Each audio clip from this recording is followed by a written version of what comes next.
Hello everyone, I'm Ben with the BTC Sessions. I'm here in my hometown of Brockville, Ontario, and today I'd like to speak with you about an item I've been looking to get my hands on for quite some time. This is the Ledger Blue.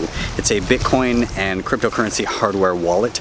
I'm going to be taking a look just at the basics at how the thing works and how to get it set up. So here we go. Okay, so here I am with the Ledger Blue. Let's just take a look at what comes in the box itself. So you open it up. Now I've already opened this up, so I have it already in the little case that is provided. You have this little slip for it. And this is the device itself. Just for comparison, this is a Galaxy Edge S7. So just for size, so you can kind of see. Yeah, and the only thing on this, it's a touch screen, and on the side here there's a single button for the on and off. The rest is all touch screen functions here. Inside the box, you pull it up, you've got your USB cable to connect to your computer, and you've got this little packet here. There's a few things inside. This just lets you know that the device itself is designed to be tamper-proof. This is the recovery sheet. I'm not going to flip this over because this contains my recovery seed, a series of 24 words as a backup in case I lose or destroy my device. And this little sheet that gives you the getting started page, which is start.ledgerwallet.com. A lot of good information there, and it did help me quite a bit in getting this thing set up and figuring out how everything works. And that's it. That's what comes in the box there. Okay, so let's take a look at the actual setup to get your device ready to use.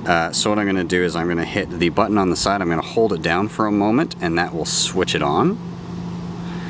You're going to get your intro screen here. Maybe I'll turn down the brightness. Sorry, I had to adjust my brightness there. So when you first turn on your device, you're going to see this screen, and you can configure as a new device, or down below it says it says restore configuration, which would mean entering your old phrase from perhaps another device, from your Ledger Nano S, or if you happen to have this device before but you lost it, broke it, wiped it, whatever you happen to do, you can input your 24-word seed phrase here to recover your money.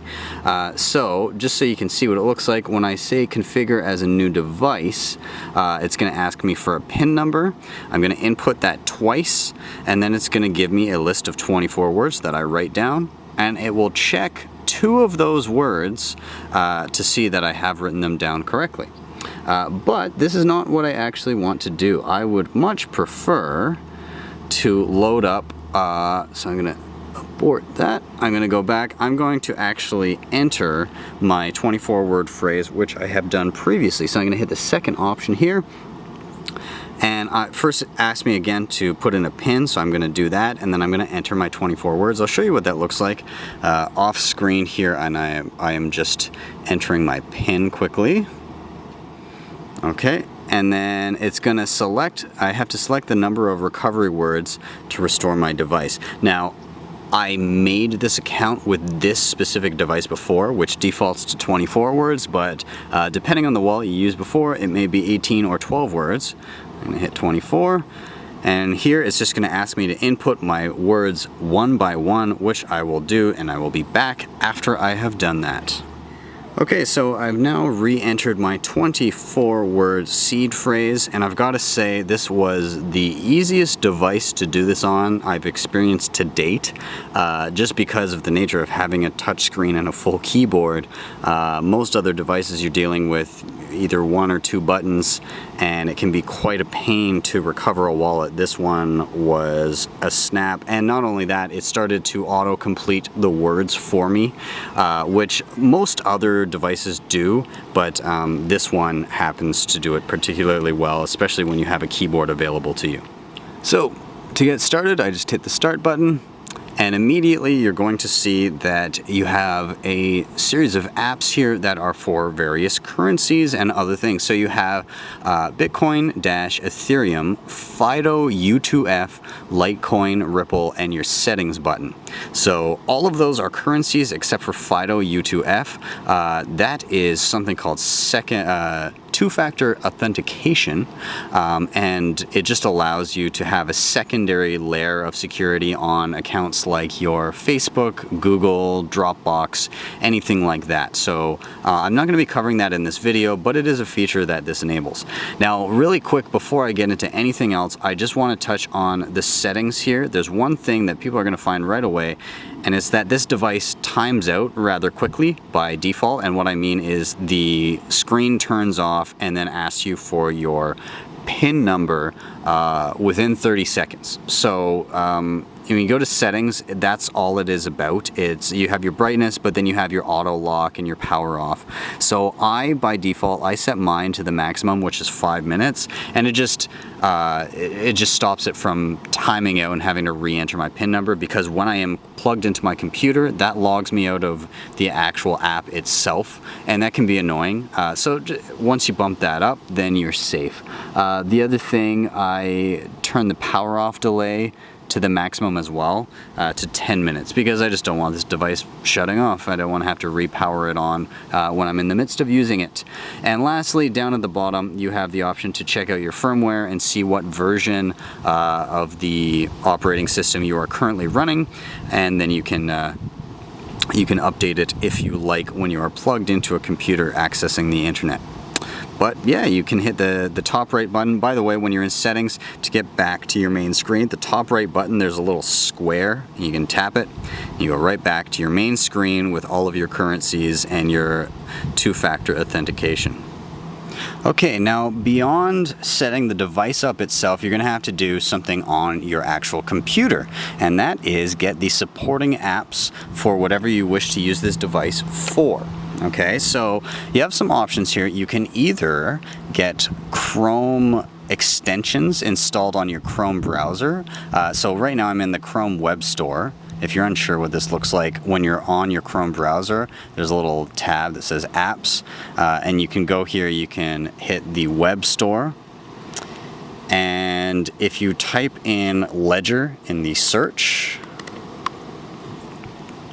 and then pick apps, it will show you, it'll be near the top here.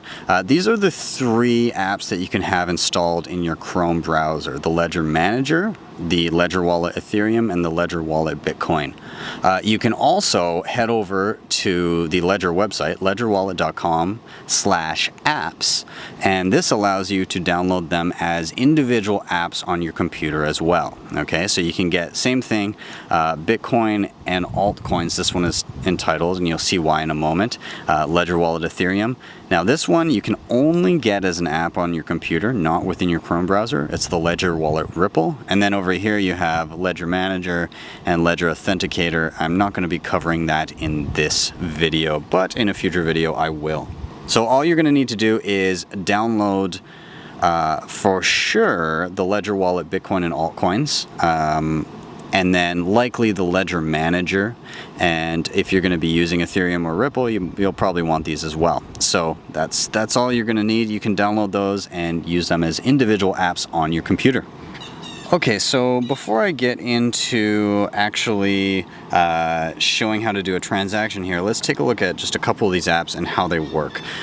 So what I'm going to do right now is I'm going to plug in the USB to the bottom of the device. I'm going to plug this into my computer via USB cable. Now, when I do that, it asks me for my PIN immediately, so I'm just going to put this in off screen. And so I'm now into my wallet here. So what I'm going to do is I'm going to head over to my apps and my Chrome browser. So I'm going to hit apps here. And let's take a look first at the Ledger Manager, okay? So you have to be on the main screen of your Ledger Blue in order to access the Ledger Manager, so just make sure you're not actually tapped on one of these individual wallets. So I hit the Ledger Manager, and it's going to go and open up as an individual app in its own window. And this is where you can add and remove applications from your device. So you can add say a Bitcoin Cash wallet, you could remove your Dash wallet, you could add a Dogecoin wallet, you could do all these different things. These are the available apps that you can install on your device at the moment, but they are constantly adding more. So pretty simple. This is also where you can go ahead and you can update your firmware. Right now there's no items to display because I'm already up to date. So yeah, that's pretty much what the Ledger Manager does. Now let's go ahead and take a look at any of these other apps. So here I want to go into my Ledger wallet Bitcoin. Okay, so I open that up. It's going to ask me to connect my Ledger wallet. Now it is connected here, right? But I need to actually select what wallet I'm using. So the Bitcoin wallet is good for Bitcoin and other altcoins except for Ethereum and Ripple. So if I were to hit Dash here, it's going to open up my Dash wallet on my desktop. Okay, takes a moment to synchronize. But then once it does, it'll show my Dash account. And this is pretty much basic across all of the individual apps. You have your accounts, you have send and receive, you have your settings for the wallet itself, and you can add accounts, so on and so forth. So not a lot to see here. If you go into your settings, you can do things like you know, do I want US dollars? Well, no, I'm in Canada, so I'm going to change it to my secondary currency is Canadian dollars. So I can switch that over. I can change my language, my region, so on and so forth. And if they're subunits, like in Bitcoin, some people use millibits or bits, you can change that here as well. So I'm going to close out of that. I'm going to close this app. And to get back to my main screen on my Ledger Wallet Blue, I'm going to tap the top right corner, the little square, and here I am. Now, conversely, I have also downloaded the Ripple wallet. So here on my desktop, I can go to my applications, and you can see it's a standalone app. Where is it? There it is. Okay, so it's a standalone app. It's not within my Chrome browser, and I could do this with any of these apps. So I can open that up individually, separate from my Chrome browser, and then on my device, I hit Ripple, and it opens up my Ripple wallet. Now it does look a little bit different on the desktop here. Same basic functions. You still got send and receive. It just doesn't say that underneath the arrows. Yeah, and that's pretty much it. It also doesn't have a lot of settings here, so it's a little bit more stripped down. And let's just take a look really quick at the Ethereum wallet as well. So I'm going to go over back to my Chrome apps because that's where I have it. I'll hit Ledger Wallet Ethereum. On my device, I went back to my main screen, and I need to tap on Ethereum. Okay, and now here on the Ethereum app, now this is why Ethereum is separate, because there's two chains that are basically the exact same technology. You've got Ethereum Classic and regular Ethereum. So you can choose between the two.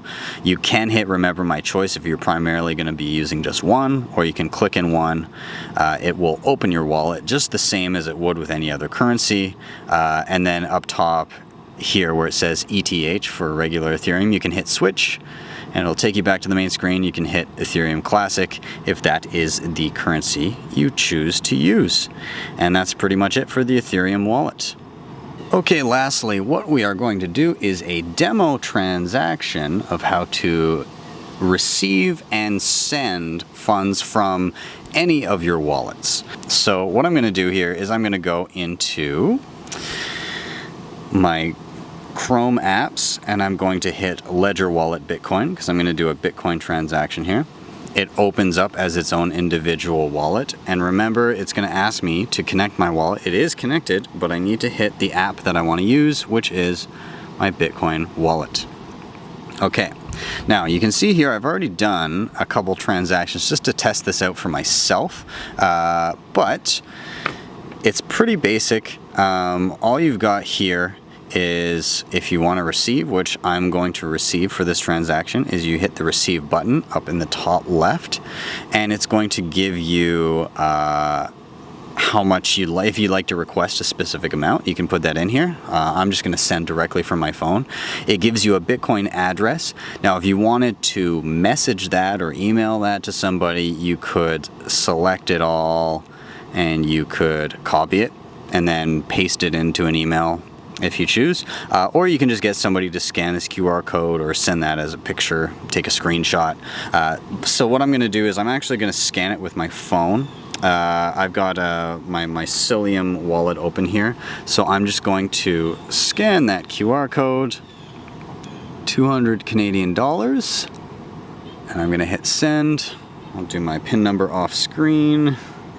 Okay. So that has been sent, and if I close out of this, I can see that a new transaction has just come through just a moment ago right here. I can click on it and get all the details, where it went to, the amount that was sent, so on and so forth, what address it came from, all of that. So that is it for receiving.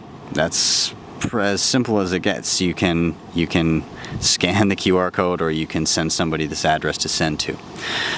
So I will now just wait for this transaction to confirm, and I will show you guys how to send it out. I'll be back in a minute.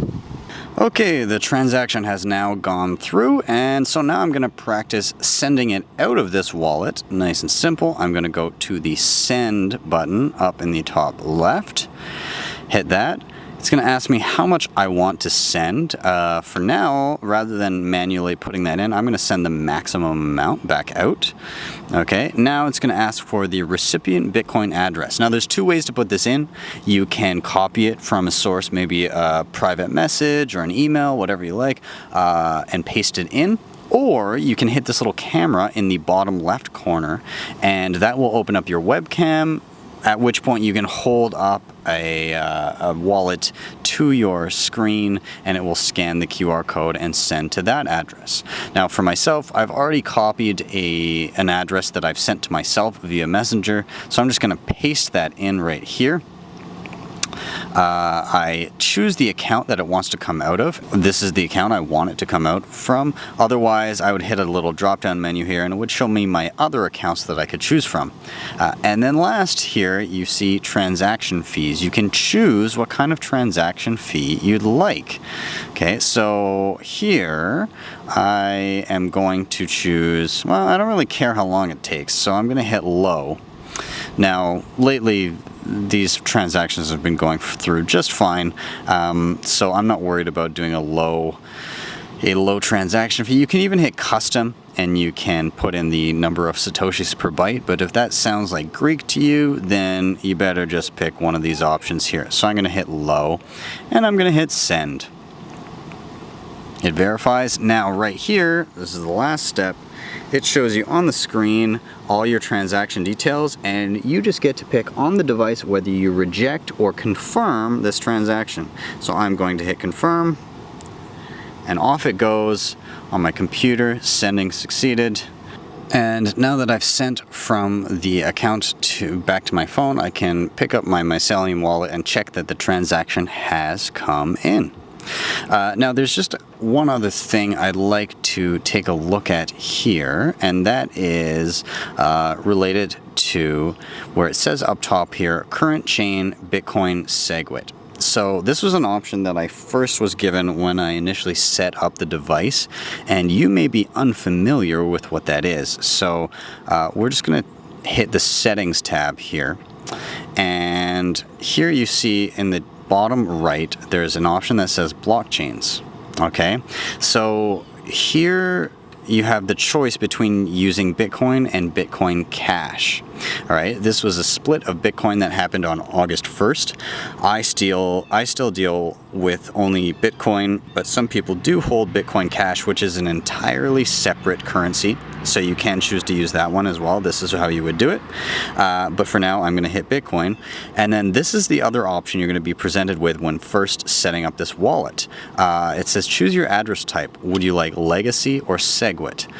Or you can pick, I don't know. If you don't know, then you can hit that. But the long and the short of it is, for cheaper transaction fees, you can use SegWit.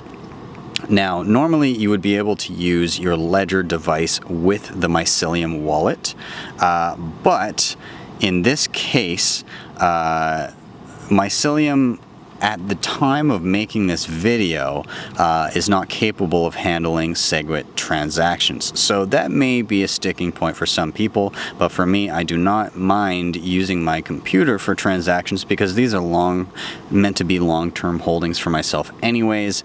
My Ledger Nano S I've kept as legacy for some of my accounts just so I can use them with my phone as well.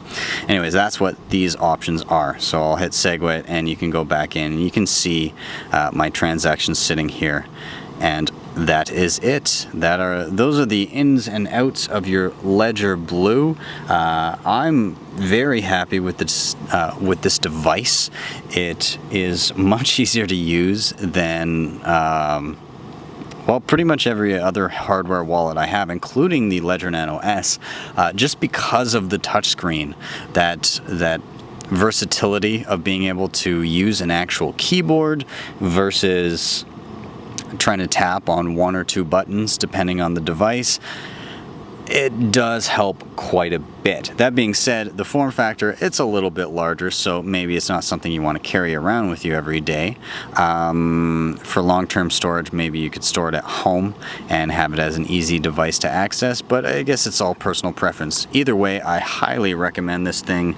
It is absolutely fantastic, and I think I'm going to say this probably takes top spot for me as far as ease of use and usability. Yeah, I think I'm going to be using this thing a lot. Thank you guys so much for watching. Please don't forget to hit like and subscribe, share this video, and drop a tip if you're able to.